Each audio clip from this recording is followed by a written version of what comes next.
This is one of the world's most notorious prisons. There are almost no pictures of its exterior and none from inside. And what happens within its walls is cloaked in secrecy. Until now. We've devised a unique way of revealing what life is like inside a torture prison. And we've done it by talking to people who were there and have survived its horrors. تذكرت في لحظة حلوة، كل شيء سيء بحياتي ذكرته بالسجن يعني. هون سقط كثير ضحايا وسقط كثير مساجين يعني قتلوا. دائما أنا أستذكر الفترة السابقة على الرغم من يعني صعوبتها. And using their recollections and the testimony of others, we've built an interactive 3D model which can take you for the first time inside صيدنايا.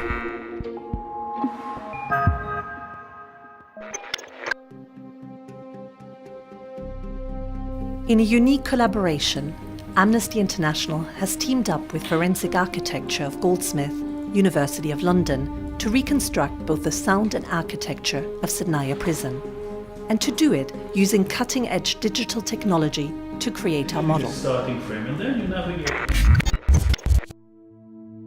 This spoke-shaped building lies 30 kilometers north of the capital Damascus.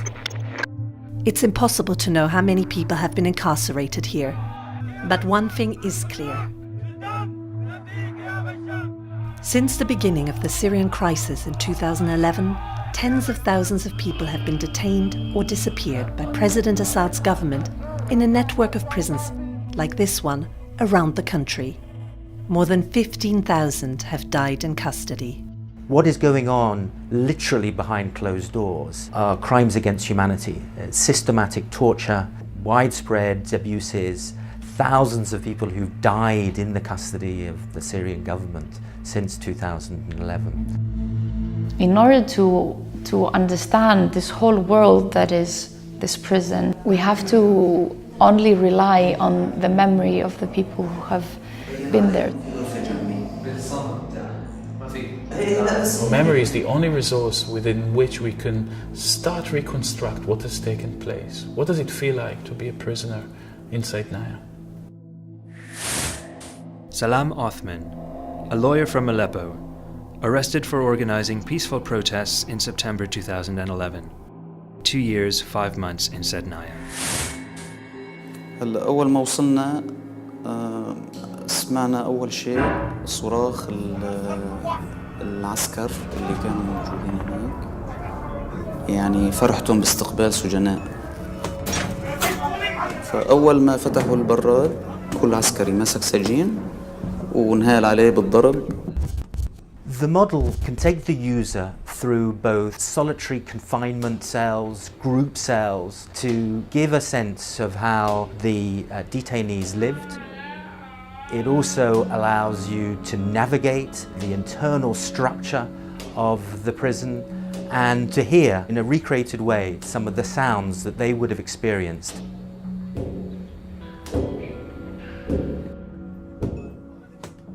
For most prisoners, صيدنايا was the end of a journey that has taken them through numerous detention facilities, where they often had to sign confessions under extreme torture.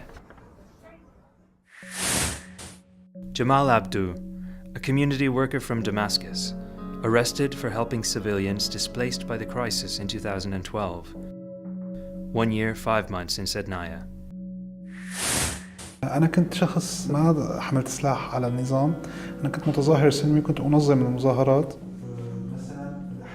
One by one, they sat down with our 3D computer modeler and sound specialist to return to the darkest of places.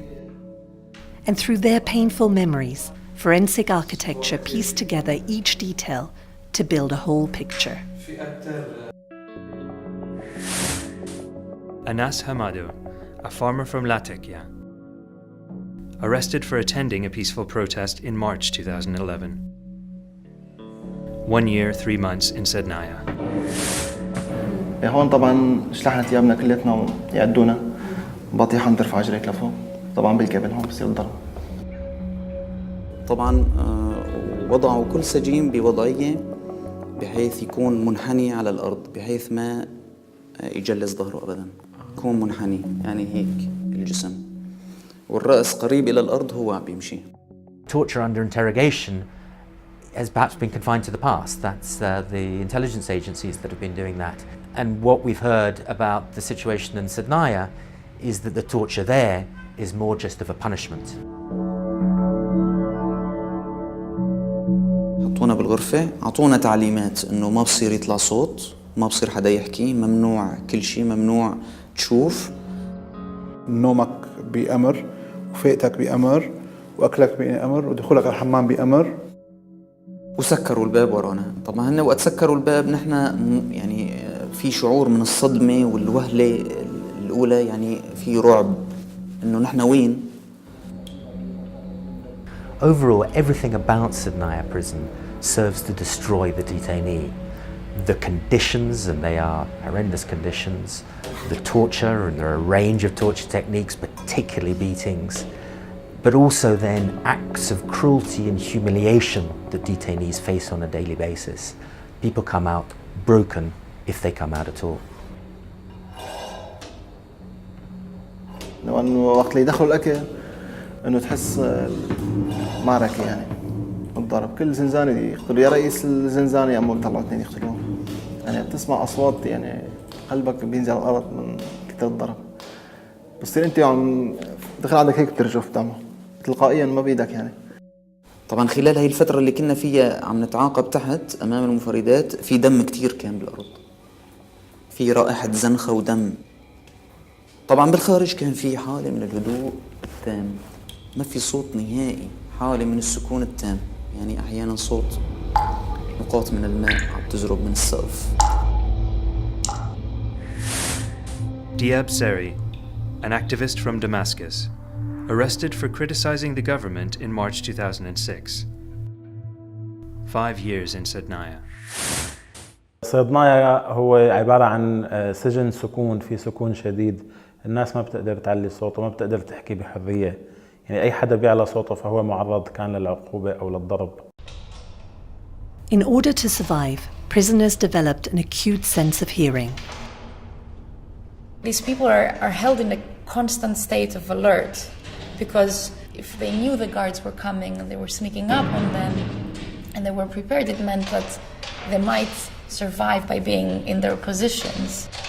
أول يبلش بالقفل الفوقاني 3 دقات.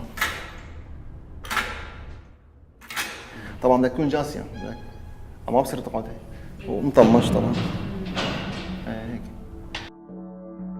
Even when they were not being tortured, conditions in صيدنايا were exceptionally harsh for the inmates. There was extreme cold at night, a lack of medical care, the constant threat of disease, and not enough to eat. يعني كل فترة بتطلع الصور على السوشيال ميديا لناس فاتت على هذا السجن كان وزنها 100 كيلو أو 110 كيلو، طلعت 45 أو 40 كيلوغرام يعني. What people don't often realize is that many detainees have died because they've had completely treatable conditions. They've had a cut that's got infected, they've had a rash, they've had an ingrown toenail. And because they've faced a desperate lack of medical care, they've ended up dead. بيكون في عسكري بهي المنطقة بهي المتر، ما حدا بيعرف الأرقام الحقيقية، ما حدا بيعرف نوعية التعذيب البشع اللي عم يصير جوا. What we're trying to do with this effort is try to build the story of this prison and try to speak up for all these people who are still in there, because this is not something that is finished. الحقيقة أنا بعتقد إنه كل معتقل قدر يطلع من السجن عنده رسالة لازم يوصلها بأي طريقة للعالم كله، ليعرف العالم كله شو عم يصير بالسجون النظام السوري. People are dying in صيدنايا prison still. They're being tortured there. They're also being tortured in a whole network of other detention facilities across Syria. The world needs to wake up, and the world can take action, and it can ensure that now that there are some form of stop-start peace negotiations, that the whole issue of detention practices, the abuses that are occurring in detention on a daily basis in Syria are prioritised, brought to the top of the agenda, and something finally is done about it.